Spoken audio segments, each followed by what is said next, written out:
सभी भक्तों से निवेदन है कि चरितावली शुरू होने के पहले आप इस वीडियो को लाइक करके चैनल को सब्सक्राइब कर लीजिए और कमेंट में भक्त महाराज की जय, श्री सीताराम जी महाराज की जय लिखिए।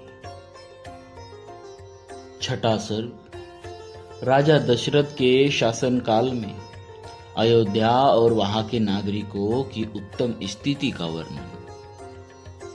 उस अयोध्यापुरी में रहकर राजा दशरथ प्रजा वर्ग का पालन करते थे। वे वेदों के विद्वान तथा सभी उपयोगी वस्तुओं का संग्रह करने वाले थे। दूरदर्शी और महान तेजस्वी थे। नगर और जनपद की प्रजा उनसे बहुत प्रेम रखती। वे इक्ष्वाकु कुल के अति रथी वीर थे। यज्ञ करने वाले, धर्मपरायण और जितेंद्रिय थे। महर्षियों के समान दिव्य गुण संपन्न राजर्षि थे। उन तीनों लोकों में ख्याति थी। उनकी तीनों लोकों में ख्याति थी।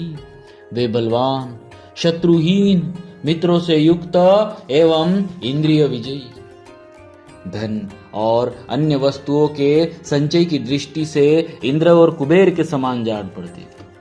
जैसे महातेजस्वी प्रजापति मनु संपूर्ण जगत की रक्षा करते थे, उसी प्रकार महाराज दशरथ भी करते थे।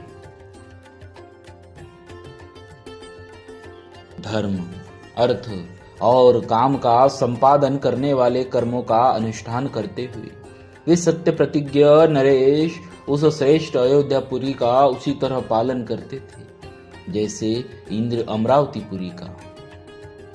उस उत्तम नगर में निवास करने वाले सभी मनुष्य प्रसन्न, धर्मात्मा, बहुश्रुत, निर्लोभ, सत्यवादी तथा अपने अपने धन से संतुष्ट रहने वाले थे। उस श्रेष्ठ पुरी में कोई भी ऐसा कुटुंबी नहीं था जिसके पास उत्कृष्ट वस्तुओं का संग्रह अधिक मात्रा में न हो, जिसके धर्म, अर्थ और काममय पुरुषार्थ सिद्ध न हो गए हो तथा जिसके पास गाय, बैल, घोड़े, धन धान्य आदि का अभाव हो। अयोध्या में कहीं भी कोई कामी, कृपण, क्रूर, मूर्ख और नास्तिक मनुष्य देखने को भी नहीं मिलता था। वहां के सभी स्त्री पुरुष धर्मशील, संयमी, सदा प्रसन्न रहने वाले तथा शील और सदाचार की दृष्टि से महर्षियों की भांति निर्मल थे। वहां कोई भी कुंडल, मुकुट और पुष्पहार से शून्य नहीं था। किसी के भी पास भोग सामग्री की कमी नहीं थी। कोई भी ऐसा नहीं था जो नहा धोकर साफ सुथरा न हो, जिसके अंगों में चंदन का लेप न हो तथा जो सुगंध से वंचित हो। अपवित्र अन्न भोजन करने वाला, दान न देने वाला तथा मन को काबू में न रखने वाला मनुष्य तो वहां कोई दिखाई ही नहीं देता था। कोई भी ऐसा पुरुष देखने में नहीं आता था जो बाजूबंद, निष्क, स्वर्ण पदक या मोहर तथा हाथ का आभूषण, कड़ा आदि धारण न किए हो। अयोध्या में कोई भी ऐसा नहीं था जो अग्निहोत्र और यज्ञ न करता हो, जो क्षुद्र, चोर, सदाचार शून्य अथवा वर्ण संकर हो। वहां निवास करने वाले ब्राह्मण सदा अपने कर्मों में लगे रहते, इंद्रियों को वश में रखते, दान और स्वाध्याय करते तथा प्रतिग्रह से बचे रहते थे। वहां कहीं एक भी ऐसा द्विज नहीं था जो नास्तिक, असत्यवादी, अनेक शास्त्रों के ज्ञान से रहित, दूसरों के दोष ढूंढने वाला, साधन में असमर्थ और विद्याहीन हो। उस पुरी में वेद के 6 अंगों को न जानने वाला, व्रतहीन, सहस्त्र से कम दान देने वाला, दीन, विक्षिप्त चित्त अथवा दुखी भी कोई नहीं था। अयोध्या में कोई भी स्त्री या पुरुष ऐसा नहीं देखा जा सकता था जो श्रीहीन, रूप रहित तथा राजभक्ति से शून्य हो। ब्राह्मण आदि चारों वर्णों के लोग देवता और अतिथियों के पूजन कृतज्ञ, उदार, शूरवीर और पराक्रमी थे। उस श्रेष्ठ नगर में निवास करने वाले सब मनुष्य दीर्घायु तथा धर्म और सत्य का आश्रय लेने वाले थे। वे सदा स्त्री पुरुष और पौत्र आदि परिवार के साथ सुख से रहते। क्षत्रिय ब्राह्मणों का मुंह जोहते थे, वैश्य क्षत्रियों की आज्ञा पालन करते थे और शूद्र अपने कर्तव्य का पालन करते हुए उपर्युक्त तीनों वर्णों की सेवा में संलग्न रहते थे। इक्ष्वाकु कुल में स्वामी राजा दशरथ अयोध्यापुरी की रक्षा उसी प्रकार करते थे जैसे बुद्धिमान महाराज मनु ने पूर्व काल में उसकी रक्षा की थी। शौर्य की अधिकता के कारण अग्नि के समान दूरदर्श, कुटिलता से रहित, अपमान को सहन करने में असमर्थ तथा अस्त्र शस्त्रों के ज्ञाता योद्धाओं के समुदाय से वह पूरी उसी तरह भरी पूरी रहती थी जैसे पर्वतों की गुफा सिंहों के समूहों से परिपूर्ण होती है। काम्बोज और बाहिक देश में उत्पन्न हुए उत्तम घोड़ों से, वनायु देश के अश्वों से तथा सिंधु नद के निकट पैदा होने वाले दरियाई घोड़ों से जो इंद्र के अश्व उच्चैश्रवा के समान श्रेष्ठ थे, अयोध्यापुरी भरी रहती थी।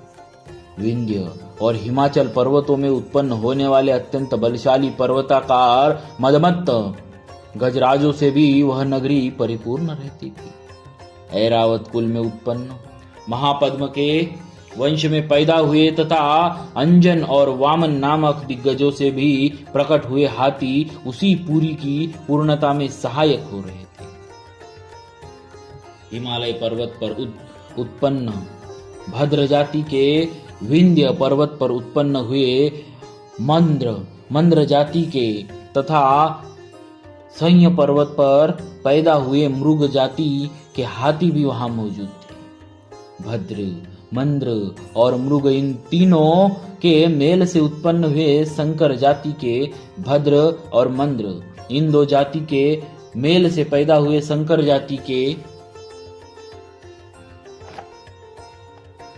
भद्र और मृग जाति के संयोग से उत्पन्न शंकर जाति के तथा मृग और मंद्र इन दो जाति के सम्मिश्रण से पैदा हुए पर्वताकार गजराज भी जो सदा मदोन्मत्त रहते थे उसी पुरी में भरे हुए थे। 3 योजन के विस्तार वाली अयोध्या में 2 योजन की भूमि तो ऐसी थी जहां पहुंचकर किसी के लिए भी युद्ध करना असंभव था। इसीलिए वह पुरी अयोध्या इस सत्य एवं सार्थक नाम से प्रकाशित होती थी, जिसमें रहते हुए राजा दशरथ इस जगत का अपने राज्य का पालन करते थे। जैसे चंद्रमा नक्षत्र लोक का शासन करते हैं, उसी प्रकार महातेजस्वी महाराज दशरथ अयोध्यापुरी का शासन करते थे। उन्होंने अपने समस्त शत्रुओं को नष्ट कर दिया था, जिसका अयोध्या नाम सत्य और सार्थक था, जिसके दरवाजे और अर्गला दृढ़ थे, जो विचित्र गुहों से सदा सुशोभित रहती थी। सहस्त्र मनुष्यों से भरी हुई उस कल्याणमयी पुरी का इंद्रतुल्य तेजस्वी राजा दशरथ न्यायपूर्वक शासन करते थे।